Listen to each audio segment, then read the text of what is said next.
I'm going to present a paper on gender social norms or culture related to gender issues and the gender gap in teenagers' behavior and later life socioeconomic outcomes.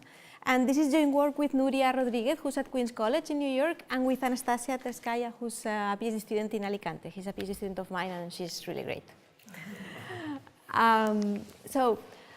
Okay, just let me give you a brief introduction on how we started working on this topic.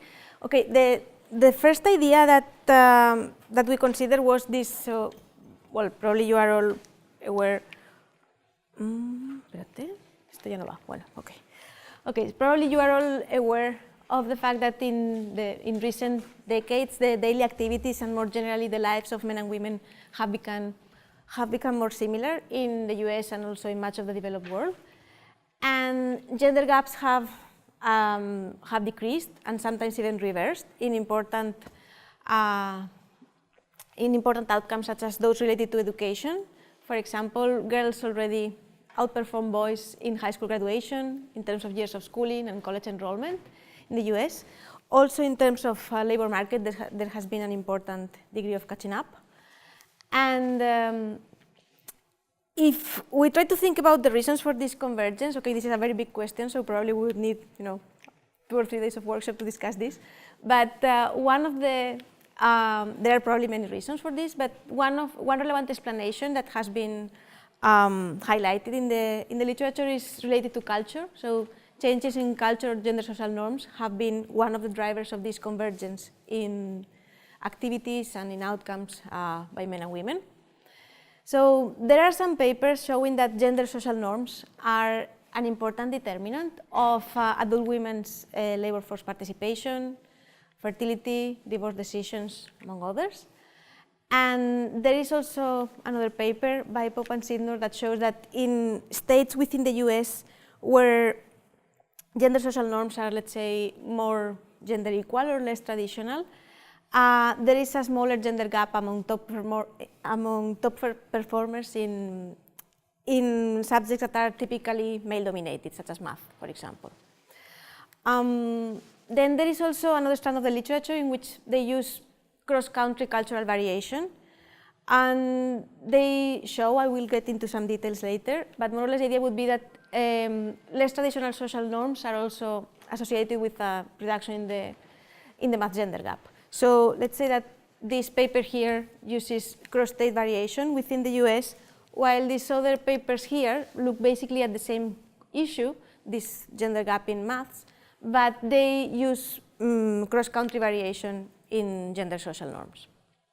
So, as I told you, I will get a bit into the details later, but basically the idea of this paper was the following. We thought, okay, as gender social norms become less traditional over time, then there is a convergence in men and women's daily activities and outcomes in terms of education, labor market outcomes, fertility, divorce, and so on. But we thought, what about other behaviors that have been traditionally more prevalent among men, such as risky behaviors? Okay, so there are basically, well, there is this paper and another paper looking into this issue, as far as I know. The other paper is by Nuria, one of the co-authors of these papers, and myself, so I can hopefully tell you what we do there. And then there is also this paper. In our previous paper, where we started looking into this issue, we use the cross-country cultural variation approach, and we use data for Spain. We look at smoking decisions of teenage kids, and we focus on second-generation immigrants, who are kids who were born in Spain, but whose parents were born somewhere else. And we apply the so-called epidemiological approach, as these cross-country cultural variation papers do. And the idea of this approach is that these kids were all born in the same country, so they share the same formal institutions, okay? But they differ in terms of their informal institutions or in terms of culture, which is what is transmitted to them, from their parents. This is arguably a quite narrow idea of what culture is, because culture is not something that, well, first of all, it's hard to define culture, and I'll get into that later, but it's not really something that you could convincingly argue that it's solely transmitted from parents to kids. So with this approach, you are likely to end up getting a lower bound of the impact of culture. And well, this is basically what we focused on this second generation immigrants kids living and studying in Spain.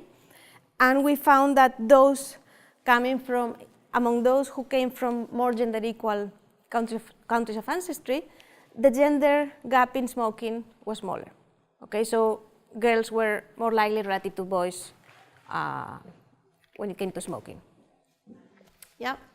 Do you think that this has to do with self-reported? These are surveyed, so do you think that the gender gap, this, if I come from those more open society and I feel more comfortable in self-reporting that I smoke? That could, sure. So it's not a matter of behavior, but more about self-reporting.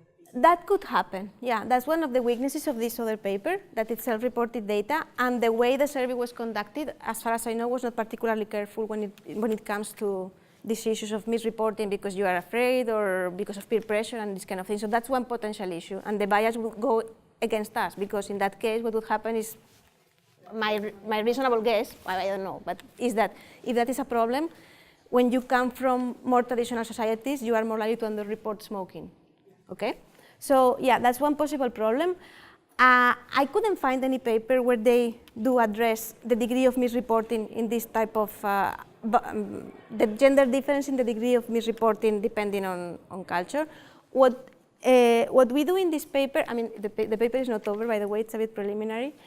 First of all, the way the survey was conducted was better, because there are these, when it comes to risky behaviors, kids have these headphones and they are typing, so they are sort of in a private, more private environment. So they are not directly talking to the surveyor, which helps. This has been shown to help in other type of measures, so one hopes that it would help here too. And then for this additional data set that we are using in this paper, there are some objective measures related to, and we are trying to compare this, but of course there is a subsample. Yeah. So what we do in this paper is, okay, we don't focus on second generation immigrants. Instead, we use an alternative identification strategy. We do it for the US. And what we're going to do is also to take a longitudinal approach. So we're going to check whether gender social norms have an impact on the gender gap in risky behaviors in the short, medium, and let's say long run. And also we'll check whether there is also an effect on early adulthood outcomes, such as more socioeconomic outcomes like welfare recipiency or income and so on. So let me go back a bit to what does traditional gender norms mean, because it's a little bit of an abstract concept to begin with. Well, basically, if you go to the literature that discusses these issues, there seems to be a strong agreement that traditionally women are, when experts in these issues talk about traditional social norms, basically what they mean is that women are traditionally thought of as generally weak, careful, obedient, less prone to taking risks, and so on, and more well-behaved, anxious about what others think of them, and more responsive to others' opinion. Okay? While men are described as more independent, daring, fearless, and these things are seen as positive attributes when it comes to men, but maybe not so much when it comes to women. It's also the case, and it has been documented in several papers, that traditional gender roles often exert a more rigorous social control over women than men, and there are sort of two separate normative systems, one for men and one for women, that makes certain behaviors, such as, for example, there's a paper on marijuana use, more morally acceptable if you're a boy than if you're a girl. Okay? The idea then is relatively simple. The idea is, as gender norms become less traditional, women's presence goes beyond this environment in which the private household childbearing environment, and women engage more in education in the labor market, and it's plausible to guess that, maybe they are also engaging more in other behaviors that are traditionally more prevalent among men, and which are not necessarily such nice things, such as smoking, drinking, or illegal drug use. Let me give you a very broad overview on how the gender gap in risky behaviors looks like around the world. As maybe you have already guessed, among grown-ups, men are generally more prone to engaging in risky behaviors than women.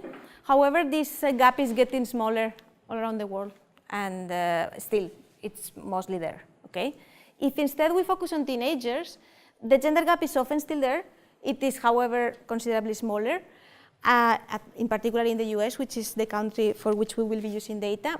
And sometimes, in the US at least, sometimes girls even surpass boys, okay? Then, well, the idea of our paper is to study whether the gender gap in teenager risky behaviors is affected by social norms becoming less traditional in the short, medium, and long run, and also to study how labor market outcomes or more socioeconomic type of outcomes in early adulthood are affected by this change in gender social norms. So, yeah, in order to try to identify the effect of interest and to try to claim that it's a causal effect, we will exploit idiosyncratic variation in the proportion of the mothers of your classmates within your school who have non-traditional beliefs. Okay, so this sort of identification strategies has been quite widely used in papers looking into peer effects in education. And the idea is that once you, well, very broadly, I will discuss this a bit later, is that once you control for school fixed effects, this variation in the grade composition, the grade in which you are attending, is, let's say, as good as random, okay? Which, you know, it's, there are some cases in which it may not work, but it's a relatively, I think, flexible kind of specification. Then this idea of using classmates' mothers' attitudes as a measure of gender social norms has been used before, and it's been referred to as the oblique socialization channel, oblique as opposed to vertical, where vertical is your own mom's beliefs, which are arguably very hard to estimate causally because they are very likely to be endogenous. And how will be measuring? How will we be measuring exactly gender social norms? Well, we will basically classify mothers' beliefs as traditional versus non-traditional, and those moms who say that the most important thing for a girl to learn is to think for herself or work hard are going to be classified as moms with less traditional beliefs. And those who answer that the most important thing for a girl to learn is to be well-behaved, be popular, or help others will be classified as traditional moms. And this this question with this sort of answer matches pretty well this description of traditional versus non-traditional sort of gender social norms that I quoted before from the literature. So we think it's quite a good measure, but still we will cross-correlate it with other available measures. Okay, so let me start showing you some descriptive, yeah. So these attitudes are in the same question or in the survey? So yeah, there is this parental questionnaire, and you're a mom, and they ask you, what is, in your opinion, the most important thing for a girl to learn? And then you have to choose one of these things. One of them? Yeah. Okay. Yeah. So first, to try to see whether there is something going on, we started with some descriptive state-level analysis, and what we did was to take one measure of gender social norms at the state level in the US that has been used previously by Pope and Sidnor in a recent paper. This measure is based on the General Social Survey, which gathers data on grown-ups. And these people were asked whether is it much better for everyone involved if basically men work in the market and women stay at home, okay? So people were only given two options, yes or no. And well, if we aggregate this measure at the state level as a measure of gender social norms for grown-ups. And well, actually, they shared the data with us, so that was very nice of them. And then, on the other hand, we have state-level aggregated data on youth's risky behaviors for boys, for girls, and then we also have the gender gap in the short, medium, and long run, and then labor market outcomes in early adulthood. And we construct these measures using data from AdHealth. So basically, at Health, I will talk about the data a bit later, but at Health is a survey which is representative of the of US kids who are enrolled in middle and high school, and it has a longitudinal structure. And in wave 1, they were on average 16, and then they were re-interviewed in wave 2 and 3 and 4. They're up to 4 waves. We are going to be using waves 3 and 4 on top of wave 1, such that kids are, in wave 3, they are 6 years older than in wave 1. So they will be more or less, on average, 16 years old in wave 1, and 18 in wave 3, and I think it's, yeah, I think it's 28 or something like that in wave 4. I'll have it in the slides later. Yeah. So why do you aggregate at the state level data? Because basically there is this nice paper by Pope and Sidnor where they cross-correlate this thing at the state level with measures of the math gender gap. And it's a nice descriptive paper, and we wanted to see whether there was some correlation at least, even if we are aware that this is no proof of causal mechanisms. For instance, within the class, can you, with the AdHealth, you could compute the gender gap within the class and see whether there are, I mean, you could also test your hypothesis, I think, in a more precise way than looking within the class, right? You mean? I mean, I look at my peers, Uh-huh. and then I more or less conditional on the behavior and the attitudes I inherit. Okay. Right. I mean, do you want to differentiate, to separate between vertical and horizontal transmission of cultural attitudes? No, Or it's just, the oblique channel. yeah, but the Zenu, Patakini, and that, they conditional on your cultural heritage, do other factors affect my behavior? I mean, they do have, I'll discuss the paper later, they do have this oblique channel and they have the vertical channel too. They have a discussion on how having the vertical channel explicitly in the regression works in their case. I'm not so convinced about that. We have tried to have both and it still works, but having your own mom there, I think it's probably a mechanism. So, that's what I think, yeah, but I'm not sure the right way of taking, I'm not sure the ideal way of taking it into account is including it as a regressor, because I see it as an intermediate outcome. So it's something that we still have to explore, we have to explore it further. I mean, so far I have included it as a control and that's it. But I'm not totally sure that it should actually be there, because you can do something about the endogeneity of your classmates' moms and so on. But it's not so obvious to me what you can do about the endogeneity of your own mom's beliefs. Okay, I mean, you could, the beliefs are contemporaneous to those reported by the kid. In wave 1, yes, but not in wave 2, wave 3, wave... But you could use past attitudes, right? If the kids report the attitudes in grade 5, you could condition on the attitudes of the mother, condition... No, but the attitudes are reported by the parents. Okay, in wave 1, that's it. Yeah. And then you have your own mom, and then you have your classmates' moms. Wave 1. Yes. But And then you have your behavior, the behavior of the kid 10 years later. well, more or less, yes. That's one way, for instance. Conditional on past attitudes. That implies assuming that... past female level for participation in the count in the region of birth of the mom. We should take both. I'm just presenting, to be honest, descriptive stuff now. I mean, we can discuss later. I think what you are saying may work under a given set of assumptions regarding unobserved heterogeneity. This idea of, okay, I use the outcomes in t plus n, and I use the complicated regressor, let's say, in t, so I'm fine. But we can discuss the vertical versus the oblique channel later if you want. Okay, so just to see if there is something going on at the state level. Are they asking mothers and fathers? They are asking the one who's answering the parental questionnaire, but in 95% of the cases it's the mom. Yeah. So basically what I will show you some plots now. Basically what happens is that what we'll see is that in more traditional states, girls tend to engage significantly less in risky behaviors.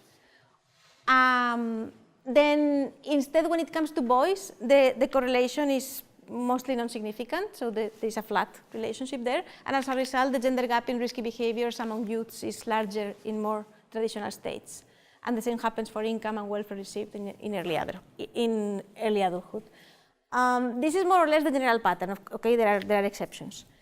And we also tried to see whether this pattern, at least at the descriptive level, was there when using an alternative measure of gender social norms at the state level. In this case, we also borrow the data from Pope and Sidnor. This is not a variable that is constructed from for grown-ups. Instead, 8th graders, as part of this national assessment of educational progress, were directly asked whether they thought that math was for boys. So we also tried to see whether this pattern was still there when using this percentage of kids who say that math is for boys as a measure of traditional gender norms, and the pattern is more or less the same. Let me show you some graphs to give you an idea of how these things look like. Okay, so let's pick, for example, these are the percentage of people who got drunk during the past 12 months, this lower panel, okay, in wave 1, which means that they were on average 16 years old, more or less. And you see that for boys, the relationship is basically 0. It's pretty flat, or it's not significant. And this is the women should be at home percentage of people. Well, this is the percentage of people who say that women should be. It's better if things are better if women are at home. And here on the horizontal axis, you have the percentage of people who youths who declare that they got drunk during the past 12 months. And you see that the relationship is clear for girls. So you are more likely to declare to have got drunk during the past 12 months, the less traditional beliefs are in the state where you live in. And as a result of these two patterns, then the gender gap increases as gender social norms become less traditional. This happens for smoking too, even if the patterns for boys and for girls are not so obvious. It also happens for marijuana. Again, you see that the relationship is the same for girls. For boys, it's not so clear, but as a result, the gender gap tends to increase the more social norms regarding gender become less traditional. And the same happens with other illegal drugs. I mean, then here the pattern changes a bit. This is about, well, okay, this is for wave 3, so kids are older. This question is about whether kids had sex before they were 16. So this question only makes sense in wave 3 because in wave 1 there were still many kids who were not 16 yet. And as you see here, the percentage of girls who declare to have had sex before 16 is not strongly correlated, it's not significantly related to the percentage of people who say that women should stay at home. It is, however, for boys, okay? And as a result, there is this pattern in the gender gap. So this is all purely descriptive, but all in all, it seems that boys are not so responsive, girls are in general, and yeah, there seems to be a story there, but of course this is not something that you could claim it's causal. Let me describe a bit the data that we are using. As I said before, it's school-based, so basically the sampling frame was selected as a sample of middle and high schools in the US that are nationally representative. And then kids in this high school are, well, you know, they are, okay, in these middle and high schools, kids are interviewed in the so-called in-home survey. Not all of them, though. There is basically there is a random draw of approximately 17 females and 17 males within each school and grade. And then minority students are oversampled, and this, well, we'll discuss this a bit later. There is also an in-school questionnaire in which all the students, meaning this could be seen as administrative data, there is some information recorded for all the students, but some very basic information. For example, your ethnicity, whether you're a boy or a girl, and there is something on your mom's education, but not much more, I think. So for some very basic covariates, and for example for class size, you can use the administrative data. But if you want to get into further details regarding be it risky behaviors or gender social norms, you need to go to this in-sample selection, which has this, well, it's random mostly, and then some minority students are oversampled, and I will discuss how this may affect me later. Then for the identification strategy that I briefly outlined before, it's crucial that we have several grades within a given school. Okay, so basically what we do is to focus on youths who are in high school in wave 1, because most high schools in the US have at least 4 grades. And then another relatively standard restriction that one imposes in this type of estimation is that there are at least 10 students per grade and school in wave 1. So the cell size is not too small. And yeah, so our main analysis based on the resulting longitudinal sample will refer to 8,000, almost 200 kids. And there is, of course, some attrition here, and we will discuss this later too. And then regarding what Daniela mentioned before, in this survey, since it's very much focused on looking into kids' risky behaviors, health outcomes, and this kind of stuff, they were more careful than in the dataset that we used in my other paper. And for this type of behaviors, the indicators are based on computer-assisted self-interviews, which, according to what I read, seems to work pretty well. Still, misreporting may be an issue. In this survey, there are also some physical samples for some subsamples of the students. So another thing that we can do, but we haven't done it yet, is to take these physical samples where they, for example, measure cotinine, which is related to your addiction to tobacco, or they also have some other physical samples related to alcohol addiction and so on, and check whether the degree of misreporting significantly differs between boys and girls depending on whether they live in more traditional or less traditional states and these kind of things. But we haven't done it yet. Then, well, the measure of gender attitudes is the one I described before. It's taken from the parental questionnaire, but in practice, most of the parents who respond to this questionnaire are moms. Okay.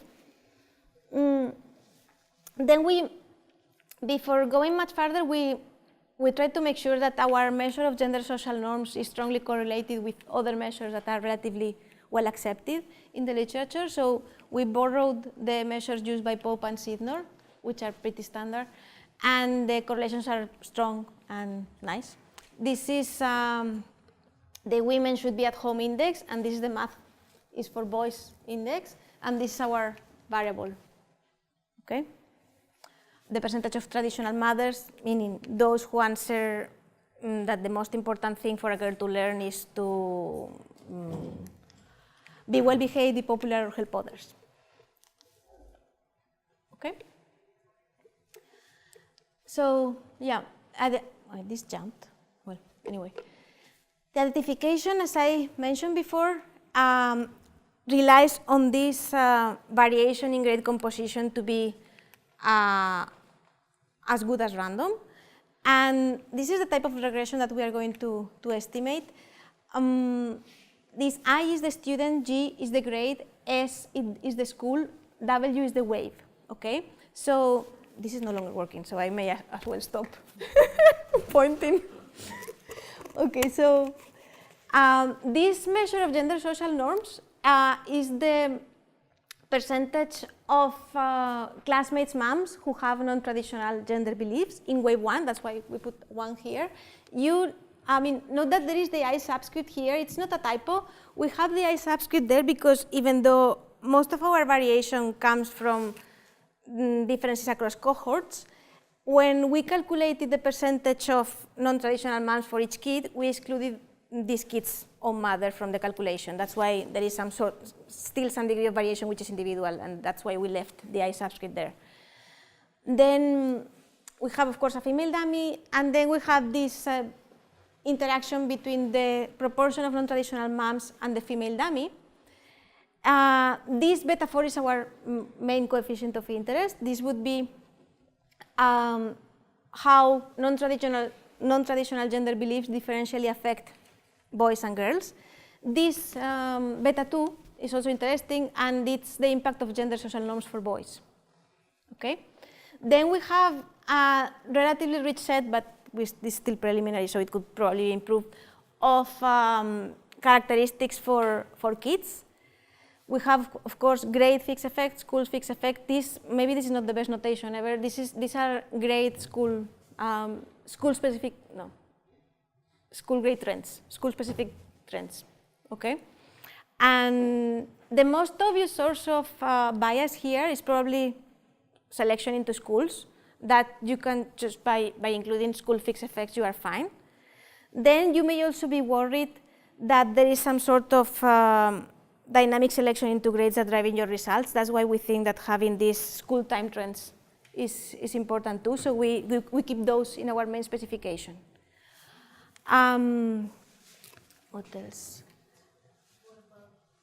Since you're talking about things we might be concerned about, what about if we try controlling for other characteristics of at the grade level? Yeah, that's a good one. The equation is wrong because we actually do that, but these are individual characteristics. We do also control for grade size and the sort of characteristics that we can get from the in-school sample, which are the administrative level file, which are percentage of girls in your class, percentage of minorities in your class size, and what else? The percentage of parents with a college degree in your class. I think it's also there. So we do have individual controls, and we also have a nice set of grade level controls, which we should make obvious in the equation.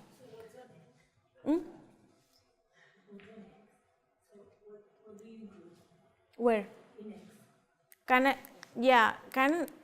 Well, let me go to the footnote. Okay, I have h squared and h squared, and h and h squared interacted with females. We have race and ethnicity. We have the PPVT, which is the picture Peabody vocabulary test, which is a good measure of verbal ability, which correlates quite nicely with other cognitive ability indicators. We have residential building quality, indicators of whether the mother and the father are college graduates, parental age indicators, family structure indicators, like if both mom and dad live in the household, as well as grade characteristics. And the grade characteristics that we have is those that I was just telling Libertad. Basically, we took them from the in-school sample. So you don't have any labor market indicator of the mother or the father?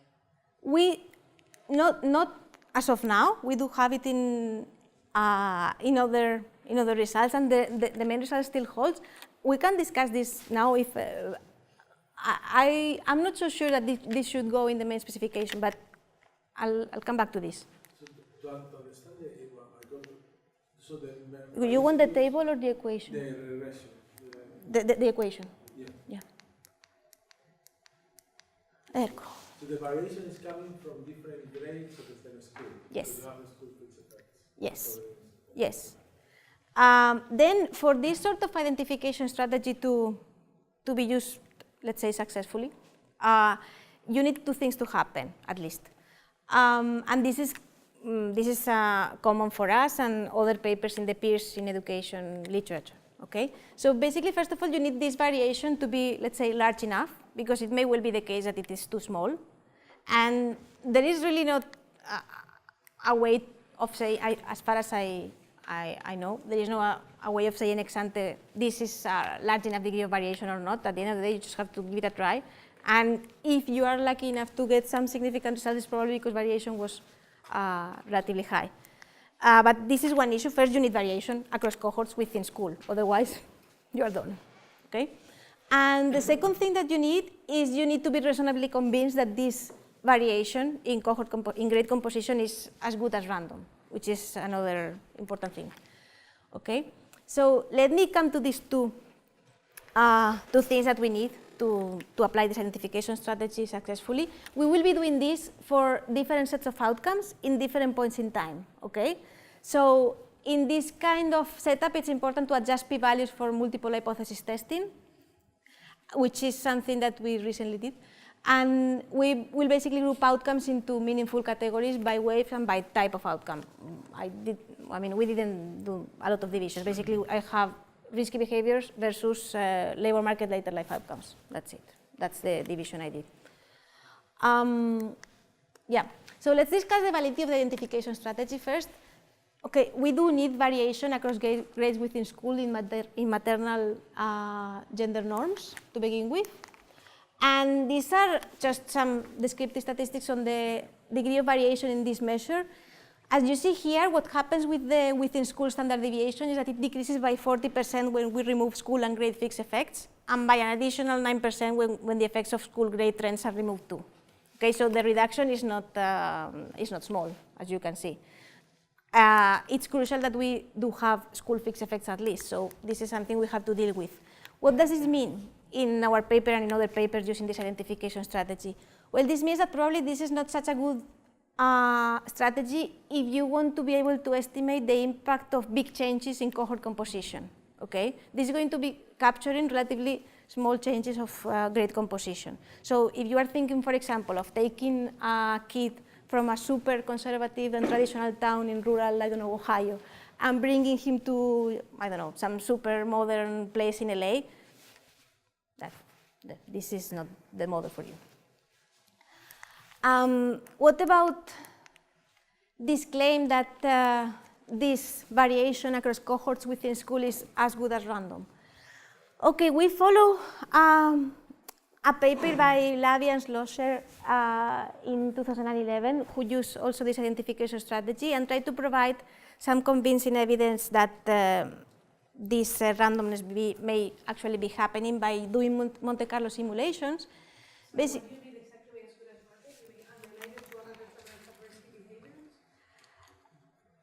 yes, mostly yes. So basically there are two types of things that you can do. One is to randomly generate maternal social norms and then checking whether they look like the ones you got or not. And another thing you can do is to do balancing tests or check whether changes in the proportion of non-traditional moms within a school are associated with changes in background characteristics that may also influence our outcomes. So these are the things that we do. The simulations, basically what we did was we go school by school, and for a given school, for each kid, we randomly generate maternal social norms. So we have this binomial distribution, and when we choose P, basically we use P is the average proportion of non-traditional moms in that school across all cohorts. Okay, so we do this 1,000 times. Last time we did it 1,000 times, and for each particular school, you can have your simulated standard deviation in the proportion of traditional versus non-traditional moms, and you have that for all the schools. You have that 1,000 times, and you can, for example, test the null hypothesis that the mean of your within school simulated standard deviations is equal to the actual value. And we see that we cannot reject that null. And you can also, and this is perhaps more intuitive, compute empirical 95% confidence interval for each within school standard deviation using the simulated data, and then checking the percentage of schools in your sample whose standard deviation actually falls within this interval. Okay, this is probably the most intuitive test. And we find that 96% of schools in our sample fall within this interval, which is pretty good news for us. Still, probably in some later robustness check, we should redo the whole thing, excluding those 4% of schools who didn't fall within the confidence interval. Then we also do these balancing tests. And basically, what we do is to take the main predetermined characteristics and some other variables that we have. We have to define more what should be included here, but so far we took the main predetermined characteristics, we put them as an outcome, and then on the right-hand side we have this variable and the female indicator, non-traditional mothers times female, and then we tried both with the set of fixed effects and trends and without, and we got similar results. Okay. So these are the results of the balancing test. In this case, we included school and grade 6 effects, but the results are pretty much the same if we also include the trends. So you see that from all these variables, there is only significance once, which could, I mean, it's a statistically, it could happen statistically here. This didn't happen when we included time trends, school trends, and the rest are clearly insignificant. Yeah, so. That's nice. I was worried about household income, because these are all strong predictors of household income. Yeah, but for the time being, we have a parental education, and we have this building quality thing. We don't have income exactly, but yeah. One would hope it is. Then we also have these indicators regarding family structure that I think are also relevant, and ethnicity and so on. Yeah. Okay. So the main results are that the higher proportion of students in class in wave 1, so during your high school years, whose mothers have non-traditional beliefs, the more likely girls are relative to boys to engage in risky behaviors. More or less this holds across waves, but let me try to assess a bit how big this effect is. For example, these are our main results with the controls I mentioned before. This is beta 4 and this is beta 2, so this is the impact for boys. This is the coefficient on the interaction with female. And then you may be wondering, what are these bold things there? Okay, these are, those numbers highlighted in bold are those that are still significant when you use the Romano-Wolf correction, but it's still running for boys. So the fact that there is nothing significant for boys, it means that it is just work in progress. Okay? But yeah, sorry. No, but thing is, it seems like once you add the main effect and the interaction, for females will mostly be 0. So what I mean is that it seems to suggest a different pattern than the aggregate regressions that you were reporting before, where there was no relation for males. Yeah, but actually here what happens is that non-traditional social norms seem to be overall good for boys. Exactly. Good in the sense that it's a negative. It seems to be different Yeah. Let's take, for example, the coefficient on got drunk during past 12 months for wave 1. Okay, how big is this 0.245 and what does it mean? So if we look at the summary statistics for our longitudinal sample, there are almost 40% of boys and 36% of girls who declare that they got drunk in the past 12 months. So the gender gap is 3.7%. So this 0.245 coefficient estimate means that if the proportion of non-traditional classmates' moms increased by 10 percentage points, the gender gap would decrease by 2.45 percentage points, which is relatively large because it's 66% of the raw average. Okay? So just by eyeballing the numbers, you get more or less the idea that non-traditional beliefs within this, at least within this model, seem to be in general good for boys. And they also make girls less likely to be, and they also make girls more likely to engage in risky behavior relative to their male counterparts. So girls seem to be indeed, as social norms relax, they tend to engage more in these behaviors more prevalent traditionally among men. Then if we go into the long term, in early adulthood, we have some results already, and it's also as expected. So we don't get significant results for this dummy, which is whether you ever work for pay full time. Probably we should also investigate labor supply, which we haven't yet. And we see that as social norms become less traditional, girls are, the likelihood that girls end up on welfare is reduced with respect to that of boys, and their income increases. So this is consistent with the idea that as social norms become less traditional, women engage more in all sorts of activities that are traditionally more prevalent among men. The bad side of this is the risky behavior side. The, let's say, good side of this is the fact that they also become more economically independent, emancipated, and so on. In this fourth wave, did they ask them the same question they asked their mothers? No, I don't think. The question on beliefs. On the question on yes. No, I think they didn't. So you don't know if they changed the view on norms or not.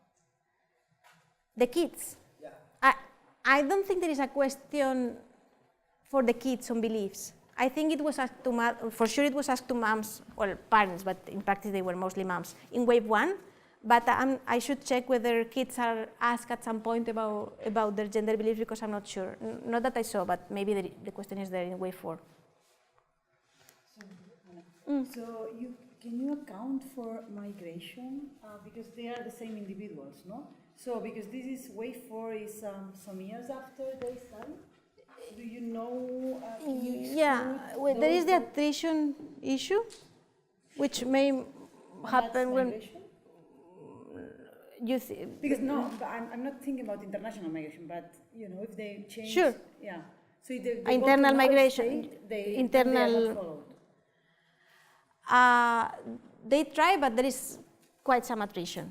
So basically, what we did, I mean, basically we keep people who are there in wave 1, but they remain there in wave 4. So you lose some people, like 30% of people are lost. Okay. Right. So basically, what we. Yeah, but maybe you can also try to do the same thing, excluding those that migrate.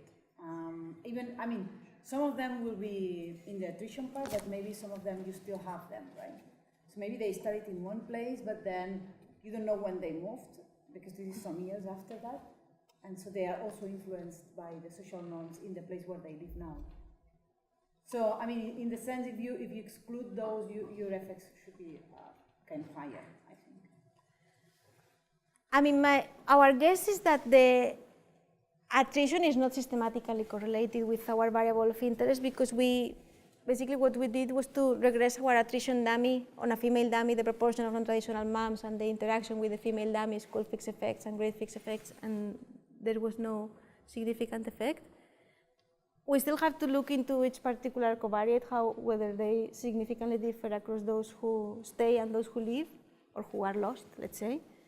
But you also know in which place they are living in wave 4. No, if you lose them, you lose them. No, but if you don't lose them, you also of know. Course, yes. So that's something easy. So you can exclude those that are not living in the same place where they studied in the previous wave.